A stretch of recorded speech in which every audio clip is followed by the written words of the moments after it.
এই যে দেখো টাকি মাছ, এই হচ্ছে আলু, আর এই হচ্ছে টাকি মাছ।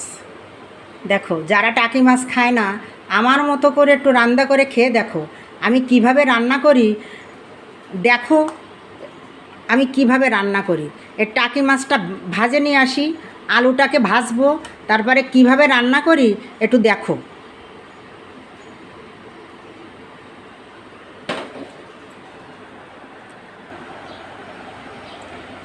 এই যে দেখো টাকি মাছটা হলুদ লবণ দিয়ে মাখাই নিয়ে আসছি। এরকম একদম ছোট সাইজ না, বেশ বড় বড়। এখন আমি দেখো আমি এখন ভাজে নিই, এই ভাজবো। হ্যাঁ,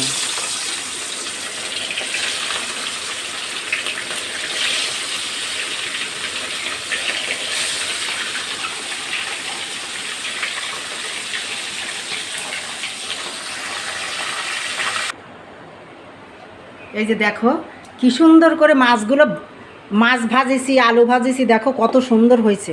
আলু ভাজাটা আর মাছ ভাজাটা একদম এরকম এরকম হবে মচমচে। মাছ ভাজাতেই কলম তরকারিতে স্বাদ লাগে বেশি। আর দেখো আমি কি রান্না করি আর কেমন করে রান্না করি, এই আলু দিয়ে আর টাকি মাছ। এখন আমি এর ভিতরে পেঁয়াজ দিয়ে দেব, মাছ ভাজা তেলেই।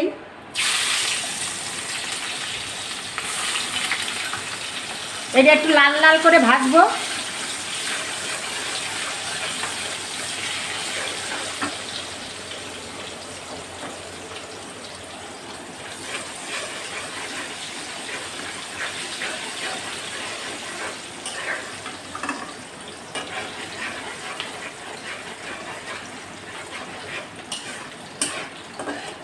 তরকারির পেঁয়াজ সবসময় একটু লাল লাল করে ভেজে রান্না করতে হবে, যাতে তরকারিতে দিলি পারে ঝোলের ভিতর আস্ত না থাকে।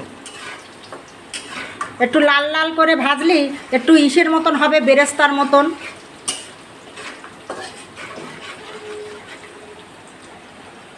এই যে আমার হয়ে গেছে। এখন আমি এর ভিতরে এই যে দেখো আদা রসুন ধনে জিরে একসঙ্গে বেটে আমি মিক্স করে রাখি, কোনো ঝামেলা নাই।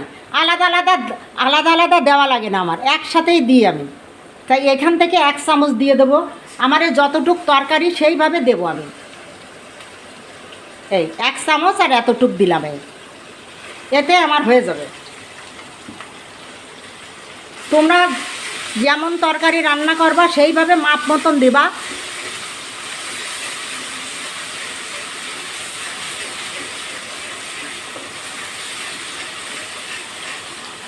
এটার একটু ভাজা ভাজা করবো, একটু জল দিয়ে দেবো, হালকা একটু জল দিয়ে দেবো, এই অল্প। আর এর ভিতরে দুটো কাঁচা ঝাল দিয়ে দেবো। এ দেখো আমি একসাথে রাখি তো চিড়ে, এই দুটো দিলেই আমার হবে।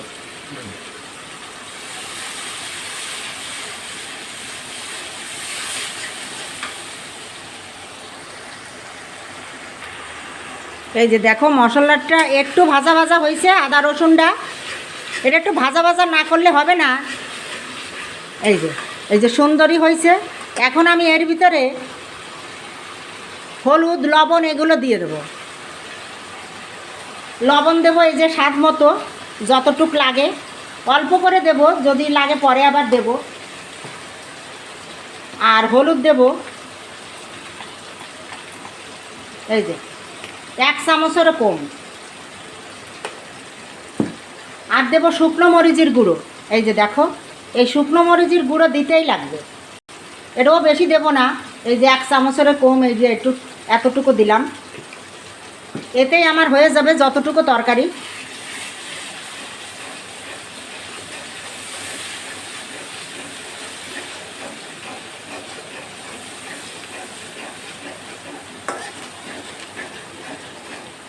এটা না কষালে হবে না, মশলাটাই হচ্ছে মেন। সুন্দর করে না কষালে এতে স্বাদ আসবে না, একটু ভাজা ভাজা করতেই হবে। এই যে দেখো এই যে কত সুন্দর, এই যে দেখো না, এই যে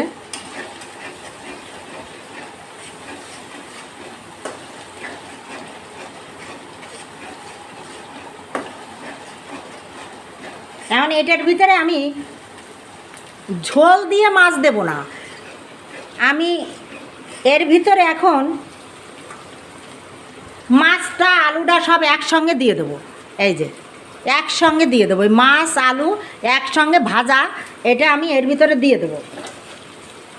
দিয়ে দিয়ে হালকা একটু নাড়ায় চাড়াইয়ে, বেশি নাড়ানো লাগবে না, এই দুইবার একটু নাড়ালি হচ্ছে, মাছগুলো ভাঙবে না, মাছগুলো তো ভাজা আছে সুন্দর করে। এখন আমি এর ভিতরে ঝোল দিয়ে দেবো, যতটুকু লাগে অল্প ঝোল দিলে হবে, এই জন্যই আমি আগে মাছ কটা দিয়ে দিলাম। এই টাকি মাছ দিয়ে আলু দিয়ে এটা হবে একটা কারির মতো, অল্প ঝোল, বেশি ঝোল হবে না। এটা তোমরা রান্না করে খেয়ে দেখো, মাংস তো এর কাছে ফেল, তুমি মাংস বাদ দিয়ে এই মাছের তরকারি দিয়ে ভাত খাবা, এত সুন্দর এর একটা টেস্ট, একটা স্বাদ হয়। যারা টাকি মাছ খাও না তারা একবার আমার মতো করে একটু রান্না করে খেয়ে দেখো, যে তোমাদের মাংস খেতে ইচ্ছেই করবে না। আর এই গরমে এই মাছ বেশি খাও, মাংসটা একটু কম খাও, কারণ কি যে গরম পড়তিছে তাতে শরীর সুস্থ থাকবে। আমি এখন এটাকে ঢাকা দিয়ে দিয়ে রান্না করব। এটা আমার হয়ে যাক, নামানোর পরে আবার আসতেছি। এই যে দেখো, সেই টাকি মাছ আলু দিয়ে কারি, এই দেখো হয়ে গেছে। এখন আমি নামাই নিয়ে আসি, সম্পূর্ণ কমপ্লিট। একটু লবণটা করেছিলাম তো, কিন্তু লবণ ঠিক আছে। এখন আমি নামাই নিয়ে আসি, তরকারি শেষ। এই যে দেখেন কি সুন্দর করে টাকি মাছ আলু দিয়ে কত সুন্দর রান্না হয়েছে, রান্না করে না খেলে বুঝবেন না। টাকি মাছ আলু দিয়ে আলুর তরকারি বান কারি বলেন যা বলেন, কিন্তু এভাবে রান্না করেন। একটু এই গরমে রান্না করে খেয়ে দেখেন, যারা টাকি মাছ খায় না তারাও আর একবার খাবে, মাংস বাদ দিয়ে এই টাকি মাছের তরকারি খাবেই খাবে, এইটাই সত্য। কেননা আমরা খাই তো, আমরা প্রায় এটা খাই, এই জন্যই আমি জানি যে এর স্বাদটা কত এত মজা লাগে। যাই হোক, আমার রান্নাটা আপনারা একটু দেখেন, এইভাবে একটু রান্না করে খান, ভালো থাকেন, সুস্থ থাকেন এই গরমে। বাই।